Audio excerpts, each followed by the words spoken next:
Good evening and welcome back to another DA Musical HQ artist session. Looking very forward to this one. Having lots of fun with these sessions at the moment, and this evening will be nothing different.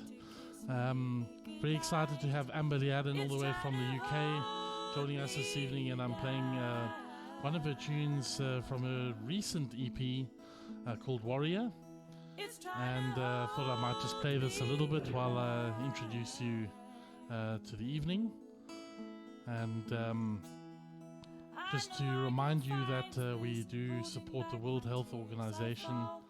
10% of any donations will be sent over to them so they can help out and support with this pandemic. And yeah. Beautiful song this, I was listening to it earlier. But we're going to work our way over to London now and say hi to Amber. How are you, Amber? Hi, I'm good. How are you? Very, very well. I'm just going to take this down to background level. Just noticed you have the same microphone as myself. Good old AKG. Well, they would play it like this. So tell me something. How are you doing? How are things? What is going on? Oh, wow. Sure. Well, I'm definitely in a place where music and teacher become one. So every day I am working from home. I'm head of my performing arts department at my school. So I'm having to relay and prepare lessons and teach lessons online. And help out my school as well by doing food runs so that they are also supported, especially the disadvantaged families that we do have reside here in the UK. So that's been taking up a lot of my time. But also I've made a lot of time for spiritual growth, getting into my yin yoga, and having meditations every Wednesday with a group of other wonderful women. It's run by Ayela Katz, who's a wonderful woman. So that's also been really helpful in my journey during this crazy lockdown, just to remain sane. And yeah, just being creative, jamming as much, playing music when I have the time and I'm feeling not stressed because I got deadlines. It is a very strange period of time that I can agree with. And yeah, it's going to be with us for a while, and I think we need to use it to the best of our advantage. This is it is bizarre. It's unprecedented, and I mean, all your teaching is now online for a while, right? Yes, so the school has made a requirement that we have lessons put up to 1 week in advance, but typical work ethic of myself as I try and make it like 2 weeks to 3 weeks ahead of time so I can keep on top of the marking because I still need to mark all the assessments that I send them. Yeah, just because you are based at home doesn't mean you have any time off. This is true. I mean, I've had to be told off by my partner, Philip, saying, listen, it's now 11 o'clock. You said you were going to go to bed. So, yes, I think I'm a bit of a workaholic there. Well, I think the governments around the world are slowly, very quickly starting to see who are the people that need to be getting paid more, need to be getting supported more, and teachers and people in the front line within the health industry and all of that, prime examples. Yeah, I think it's really important that we are all supportive of each other, and yeah, even just checking in. Most days I at least phone one person just to say, hey, are you doing okay? How are you doing? Yeah. No, it's vital, I think. Checkups. Very important. Look, there's some people that will struggle more in this type of environment than others. which is pretty normal. I think extroverts will struggle immensely in this type of environment, and introverts will absolutely love it. Oh yeah, and there's also, being part of the education system is you got to always keep a very clear eye on those students who have been known to have experienced some form of abuse, and just keep an eye out. And I think that goes for anyone living at home and in a domestic or abusive situations that may arise. You got to just, I feel for them. I think of them during this time. I think that for me is being kind of one of my biggest thoughts. And because I think they are suffering. I mean, of course, those are the ones who are passing on, and that's also top of that as well. Oh, hectic. Yeah. Well, look, we could talk about the pandemic We and could. its effects, and unfortunately, to do that for an hour will not solve anything. And no, we can only just say, listen, we just got to look out for each other, and let's just have that intention every day. No, exactly. So, my intent with this interview was to see what you were up to musically, and to kind of touch base and see what what's happening. I know you only recently moved to the UK, right? Yes. So no, well, 2 years ago. That's recent. Or it'll be about 2 years. Yeah. So I'd gone back to South Africa. So basically altogether I've been here for 5 years, you could say. So yeah. Okay, 5 years. Yeah. Okay, so not so recent. I just went 8 months back home and did a tour with my partner Philip. Okay. He's an amazing guitarist. So yeah. Oh, he's great. Yeah, you should get him on your show. Well, where is he? No, it will happen at some point, I'm sure. Once we get your controller and all of that organized, then we can do a little bit of a bit more of a musical interview. All right, so I have a couple of questions here, and 2 of them have already been upvoted, which is great. So I will start with those. Yes. Do you have a specific songwriting formula? What a nice question. Okay, when I'm writing a song, it may come quite first as an emotive feeling that something has triggered me through feeling. A lot of the time it's through the feeling of emotion, of suffering, and how the human capacity to process scenarios that maybe are just totally too much to handle, yet we get through it. How do we get through it? We change our perception, we read a book, we get some advice. Sometimes that's one formula. The other formula is I'm listening to a song and I go, gosh, I like where this is going, but I want to just, like of some singer, and I go, but I want to change it a bit. I want to make something different from that meaning, or it will be the feeling of that song. That it just goes, okay, I've got it. Because sometimes a song will trigger something. But it's very emotion-based, most of them. Or just, being really still, meditating. It's because I've got loads of writing. So it can be, I've just written a whole lot of poetry, and then it will turn into a song. Is that mainly what comes first, the lyrics? Well, to be honest, it's painting that comes first. That's always been my mother tongue. Wow. Just by natural. Yes, I've been creative, but to really translate myself from a very young age, it was always just drawing. I was very obsessed as a child with like Egyptian hieroglyphs and the image of, the cats and the powerful messages of the cats, and that was what really drew me in and helped me honing my creativity.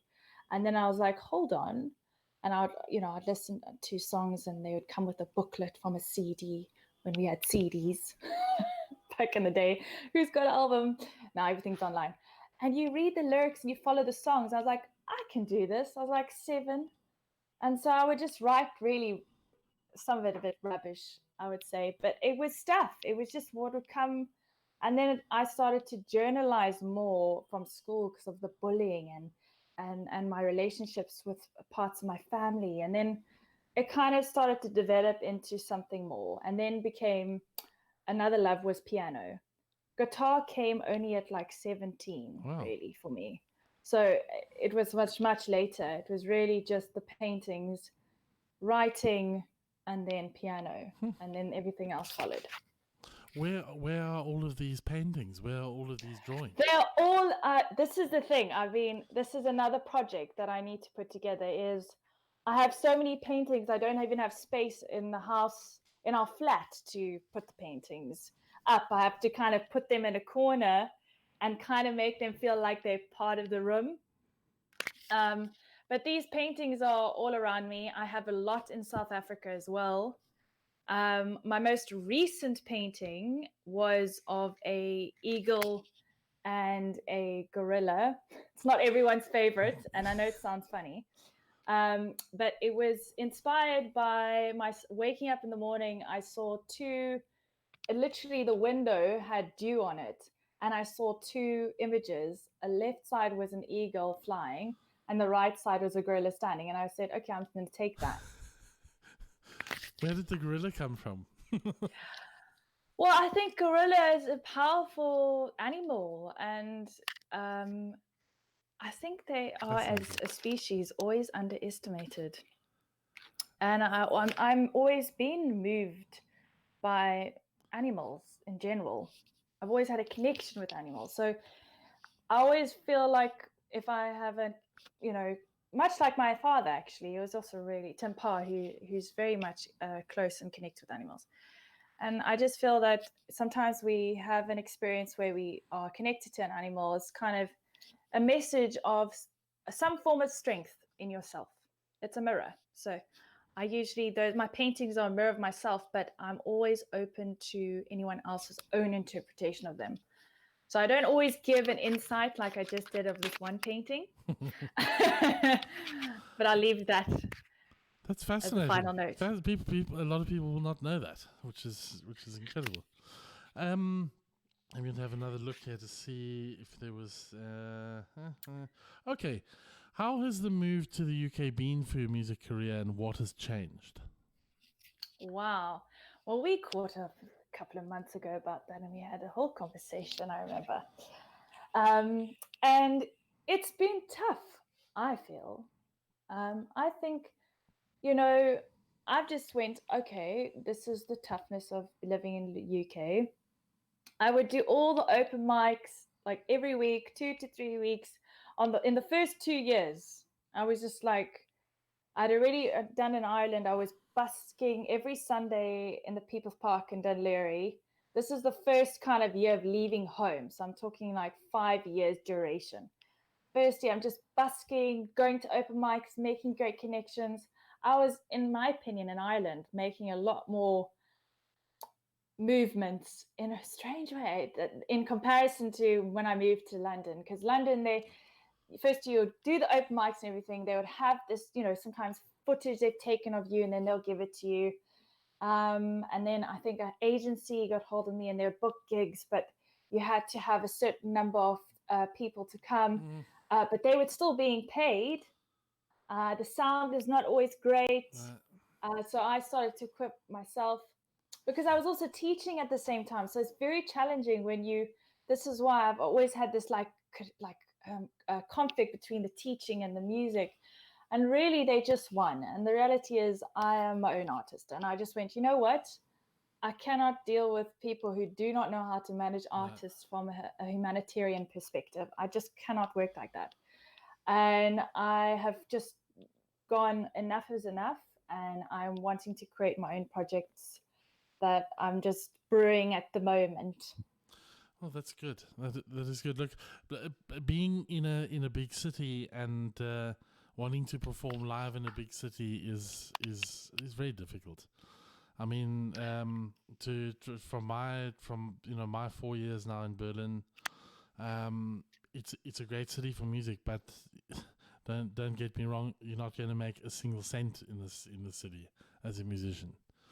Yeah, and I think that just too many people, too many musicians, all vying for the same piece of real estate, and that's where it becomes very challenging. And I always say to people, use this as your creative platform. Get your people together that can support you and like create the springboard, and then you go away, go leave Berlin, like go and do tours, go and do mini adventures. Yeah, don't water wash yourself. Yeah, well, go to smaller villages that don't have the availability of music every night, you know. In Berlin, you can have 50, 60, 70, 100 shows on every single night, more. And and it's quite it makes you feel a bit despondent. I mean, with having to face those kinds of things. Yeah. Even as a teacher, I mean, I was exploited as a teacher in this country as well, up until a point now where I have now I'm hired, I'm working full time, but it's had to take time to get to this point. And I can definitely say there's not a days that's gone by that I haven't worked hard to find ways that I can communicate my music, that it's not about trying to share, well, it's trying to share, yes, without having that kind of agenda that what can I get out of it? Yeah. And I think that's where there's a balance between how we all can get something out of it in a way that's more humble and more genuine and authentic.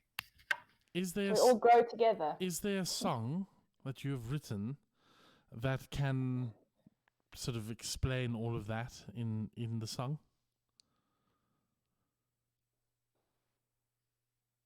I'm gonna know you, man. Yeah, you put me on the spot now. No, that isn't the point of an interview. No, it's fine. Well, ask that question again so I can reference. So you've just explained something about how you can share your musical talent and your musical aspirations without it coming across as being forced, basically, right? So do you have a song that kind of encompasses that? I do.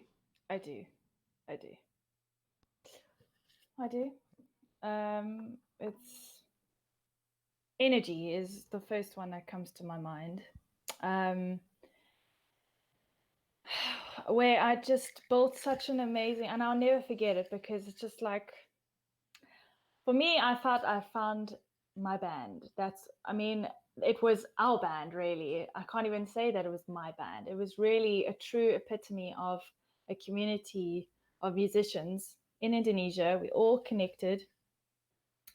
Like we had the sitar, the djembe, we had warung puppetry, and we had the drama, and I was doing kariwitan, Indonesian music, and the entomologist who did it, the origin of musical instruments. Yeah, gentleman who played everything. I mean, we all just were traveling in a van to places to play. Wow. In between studying. And yes, they spoke English. And that for me was that was fantastic. I mean, we would challenge each other on egos and like, back down your ego. Just listen to the music. Like, we try to rehearse and we would be so hard on each other, but there was just so much love. Do you have a song? Do you have a song from that period that you could perhaps perform? Yes, well, the one you played earlier, which was Warrior. So why don't you play a solo version of Warrior for us? A solo version, yeah, I can do that.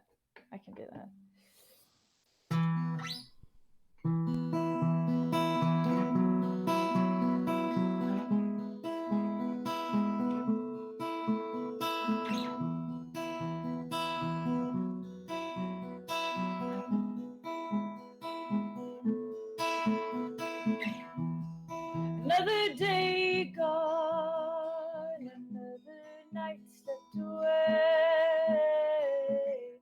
jumping over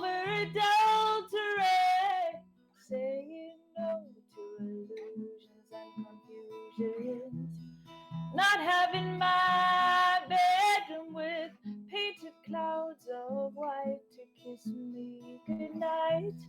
It's trying to hold me down. It's trying to hold me back. I know I can fight this, holding back my tears. I fall to the ground, missing my home, missing my baby.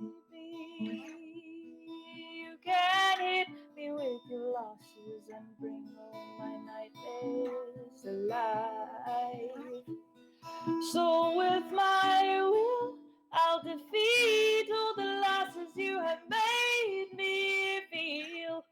And wear my moon armor that will frighten the monsters back to where they belong. I am a warrior and I can face my fears. I'm not gonna hide these tears from the world.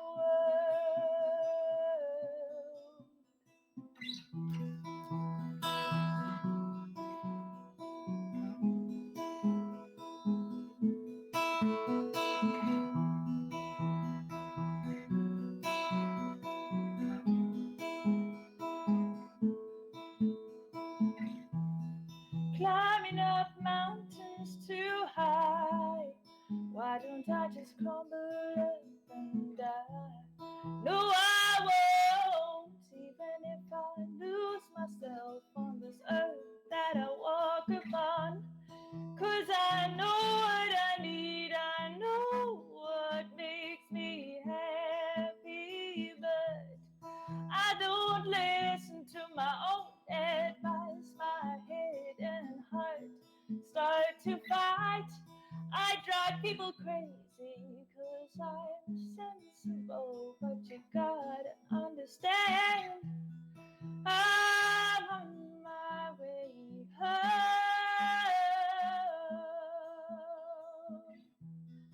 I'm on my way home.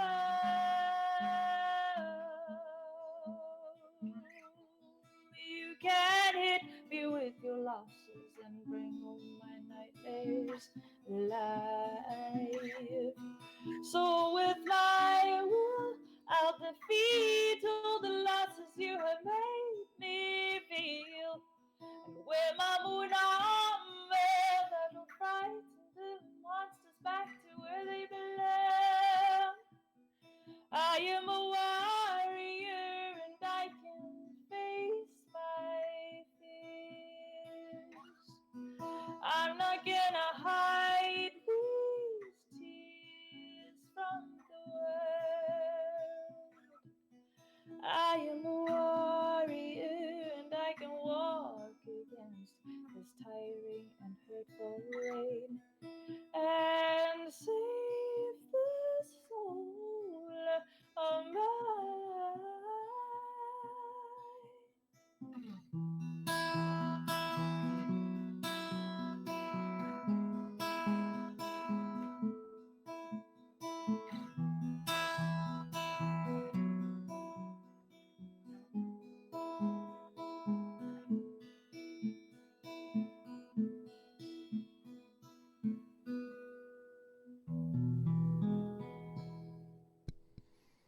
Wow-wee. That was great. I was just having to adjust the volume a little bit, but it's fantastic. Absolutely fantastic. I caught you unawares by getting you to play, but fantastic. My pleasure. It's always my pleasure. When did you write that song? I wrote that in Indonesia. I mean, I must say that was tough because that was, a lot of people when they decide to go overseas, they're like, I want to go to London, or I would like to go to France, or, they fantasize all these, or I want to go to India to find myself. These stereotypical ideologies. And I just was like, I'm going to do something really weird. My mom made the suggestion, and I just thought the idea of being really invested in my creativity in such a way that I was connecting with different people who didn't even speak one word of English, was just like, oh, yes. So then, I went and I was very fortunate. I got a scholarship to go study in ISI in Yogyakarta Institute of Arts, and I spent time there studying Kariwitan or gamelan, indigenous music. Wow. And during that time, I had to face a lot of non-conscious people, and meaning people who were trying to understand and figure out themselves. So was I. But I think, being a creative, sometimes you kind of are a bit more empathic. And I was empathic to certain people who weren't always had the right intentions towards others and even myself. And I just was, I was struggling to sometimes make sense of why people would act so negative when I was always like, this is such fabulous, let's do this. And then seeing, a friend of mine even get badly abused and trying to cope with that chemistry and go, why are you allowing this in your life? And trying to be a support. And it just made me feel for her. And through that also I kind of used it as a mirror. Maybe I'm seeing this because there's a part of me in her. There's a part of me of understanding. It's just you learn to kind of sympathize and grow compassion for people, even for yourself when you haven't really had for yourself, but you had to look at somebody else first to see what they're going for and show them compassion to go, oh gosh, maybe I should be showing that to myself. And then this song came from that. Sure. It's a beauty. It's a beautiful one. Thank you. We have another upvoted one. I think your mom was upvoting this one. What are your musical goals moving forward? Tell us about some of those highly creative concepts you have. Oh, wow. Okay, I have quite a lot. I'm not going to, I don't plan on leaving this planet without finishing those. But I'm going to start with the first one, is my second album. I would like to do my second album. And that's why I started a Patreon page for that. Because I would like to be investing as if I am the project. I am the creator. I am the project itself. I just need to create that support of people who believe in my music there. So that for me at this moment is a priority. So I have a few albums already up my sleeve, but there's one particularly that kind of brewed, and I ended up writing the last 2 months one song that really hits home, and I've sung it for a few people, and so I think for me that'll be rehearsed, and I'm hoping to perform that for my next live stream next week, Thursday. Can I make a very small suggestion? Yes, why don't you record that song and get it out there? Yes, Dominic. Don't wait. Don't. The earphone mic ain't gonna crack if I say okay. Cool. I'm just reading a comment from your mum. I think don't wait for a full album. Well, this is what I was going to say. I'm thinking of the album as in my head, but how I want to release it is in a single format.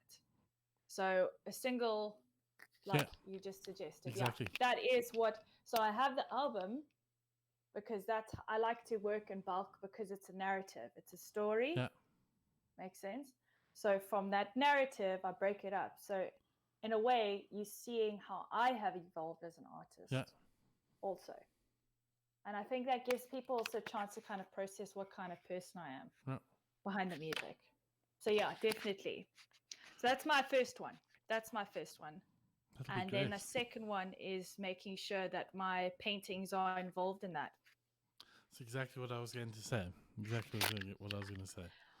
And when I was in Ireland, I recorded a song which is on my Facebook page called In Love Again, which is based on total, utter heartache and horrible. But it was so heart opening, and I ended up doing a painting during the same time, and that's behind me as is the song that I'm singing. Okay. You'll have to explore that. Everyone who's listening, you'll have to go and do some research on my fan page and find that. Okay. All right. So that's certainly answers that question. So let's hopefully we can see the fruition of that maybe even this year. Some of it. That is the intention. That is, I mean, as it is, last night I dreamt of a piano. So come on then. All right, let's see. Well, I mean, I have to do this because your mum is listening and watching, and there are now two others watching. Ayala is watching. James is on. Hello, everybody. Good to have you here. Hey, guys. Thank you for tuning in. Good friends. Thank you. What else? Oh, yeah. So, your parents are South African music greats, icons, if you will, having both been driving forces in the band Elemental. Tell us what it was like growing up with Tim Parr and Heather Mack. That is such a tough question to ask just like this. But I can give you a little idea. I remember, I'll start with my dad. I remember as a little girl, you know, he was always in the studio. Always in the studio, sleep studio, eat studio. I would see him on stage. I would get very shy and nervous around all the superstars. Even like, you know, my dad worked with incredible other artists. You know, name some, you know, can't blank now. Mandala Kuneni, to name one, and many other artists. And I would get really shy. I was really shy for that whole idea of stage, to be very honest with you. I would be like, ooh, and then I'd like run away or, you know, just find a really quiet spot. But I admired what I was seeing, though, the guitars, everything available at hand, and the sound checks. But it was very, very vigorous and very like organized nonetheless with my dad. He's very, very specific on his requirements, how he needs to set up, and has a very strong work ethic of how his sound's got to be. And that's definitely something I admired of him. He loved the piano, and seeing him play was always lovely. And then I think one day he was having a nap, and this is what I wanted to say. I think I was about 4 or 5, and no one was around. I was like, finally, I'm alone. And I just put my fingers on the piano, and I just remember what I was doing, and I was just playing and playing. And then my dad didn't come. He should have been awake, but later the next day or much later in life, I can't remember specifically, but he said, you know what, I was listening the whole time you were playing. And I was glad he gave me that space. So that for me was definitely really special for me. And seeing him, yes, evolve as an artist, but I still didn't feel like I was always, I was going to be a painter or an animator or work with animals. For my mom, incredible. I mean, she was hard. She's one of the hardest workers I know. Highest work ethic, and you know, rehearsals. I mean, I would make her rehearse in my room so I could go to sleep. So I was also really demanding there, but I could only sleep if I heard her voice. So you could say that here and also I had my stepfather, Mark Harris, who's also a beautiful musician. And together, I always say I've got 2 dads, man, to be honest, and an amazing mother, and my grandmother who would play all the oldies. So yes, and yes, they were superstars, but I saw them also as people that just were, of course, creative, and I felt inspired to just be myself. So I wasn't like quick to go, oh yes, I'm going to be a superstar. But I definitely got hints later on in life, you know, Amber, maybe you should actually give it a shot. Jump on stage, give it a shot. I was always, no, I'm too nervous, I'm too shy. And then when I did it, the rest is history. Well, you certainly got all the talent. So Thank you, Dom. Now we've had a question, well, a statement. Can't see painting. So what I was thinking is, why don't you show us some of your paintings? Okay, fine, but I'm gonna have to get up. You can. And go get no problem. So, I mean, how many? Can you please ask them how many they would like to see, and what specific time? Some one. Do you want to 5 years ago, and then you 3 years choose? ago? You choose, and you show. Okay, all right. Like show and tell. 1 second. Yeah. Okay, hold on.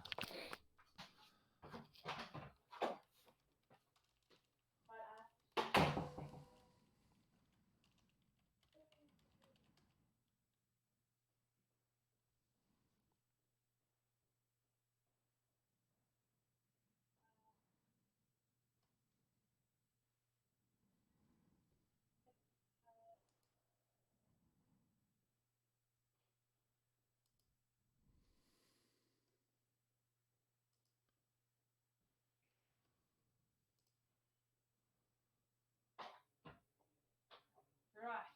There we go. Okay.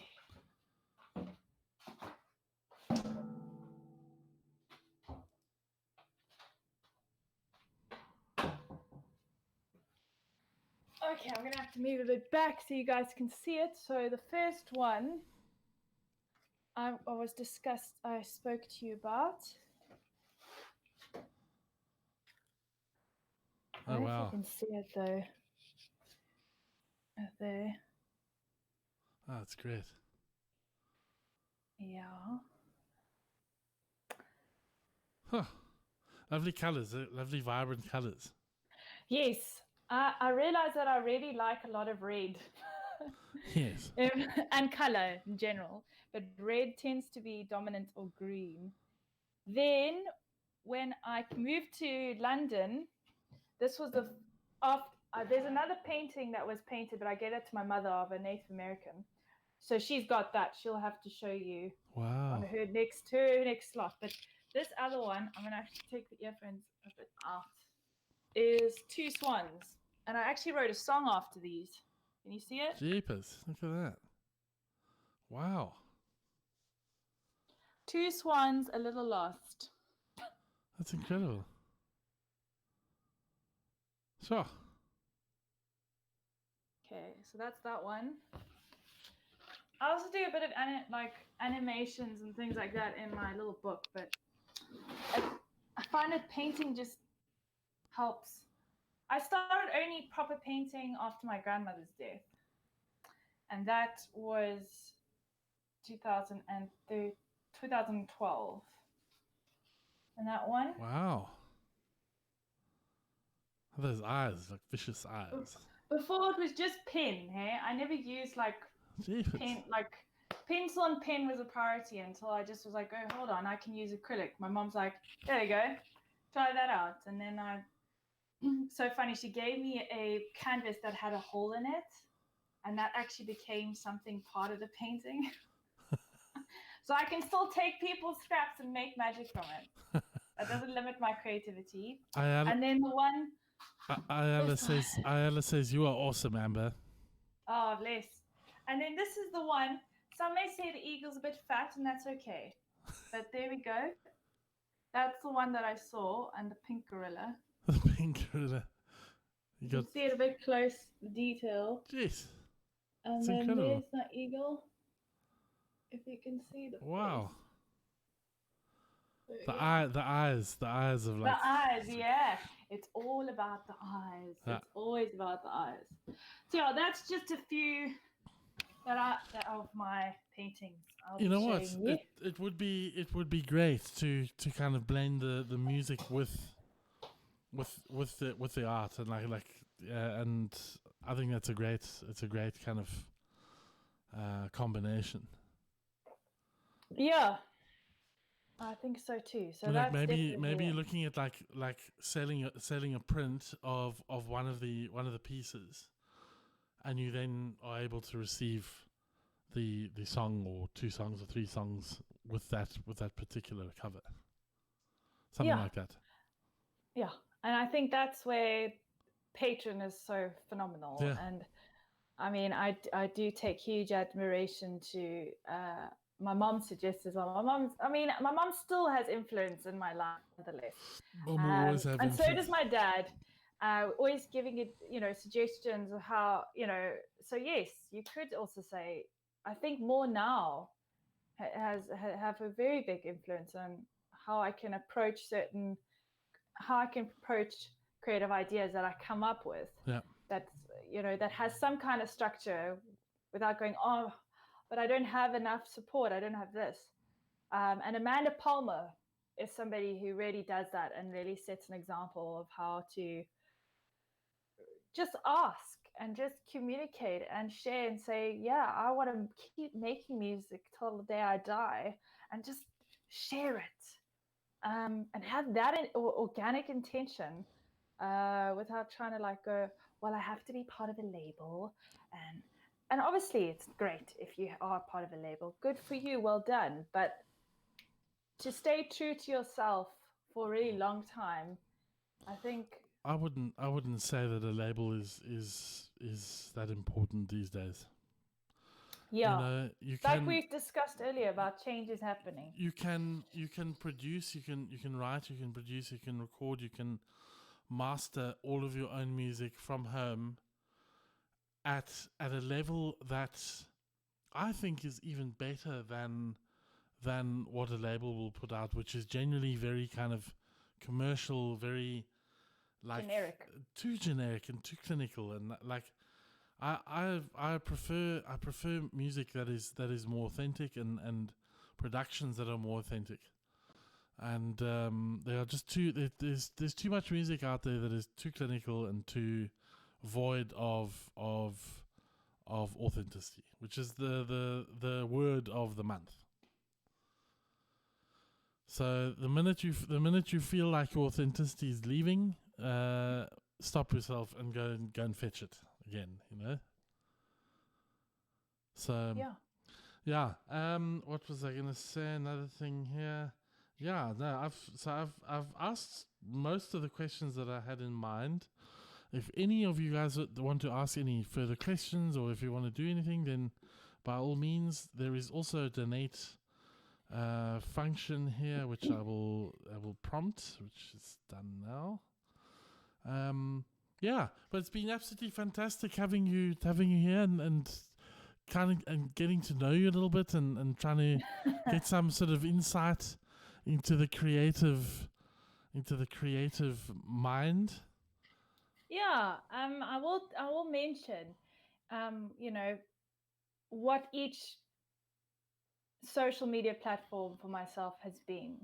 So like I have my Facebook page, so it keeps you up to date to events. It's quite like instantaneous. That's what Facebook is really all about. Just one swipe. You got Instagram, where you start getting the feeling of who I am. What am I doing besides just being the musician, but how am I growing behind the musician? And little secret little, stories, which we all share on if you've got Instagram. And then my YouTube channel that's picking up on subscribers lately, which I'm really chuffed about. I actually only looked yesterday, so for me that was like wow, because I've just been chock-a-block with work. I was really happy, and I just hope to get more subscribers, because more stuff. It's an incentive to keep going too. That's what supporters are there for. And that's what I need to say every day, is how thankful I am for those who have subscribed. So let me just say thank you to those who have subscribed. And then for SoundCloud, the SoundCloud for me is like a mishmash of music. It's really like a song from one album that it's not just concrete. It's projects that I've done with one label, was Diffusion Lab. Fantastic, great fun. And there we go. There are many directions. It's like a platform of many directions an artist can go. And I think that's really nice. Anyone can use that as their platform that way. And yeah, I've got a website with like an amalgamation. That's also a place where I would like to just put up all my paintings, and then connect that with Patreon. But please check it out because it's got a bit more background story. It's a bit more detailed.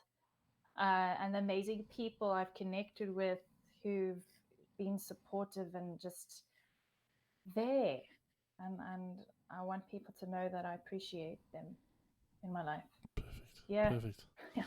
Well, thank you very, very, very much for joining us this evening. Absolutely. And It's a pleasure.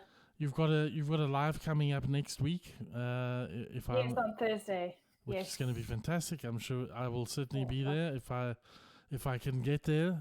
I will certainly be there. And yeah, if you guys want to have a look at any of the links, I have them in the event description. Also, once this is uploaded on YouTube, it'll be in the description box down below.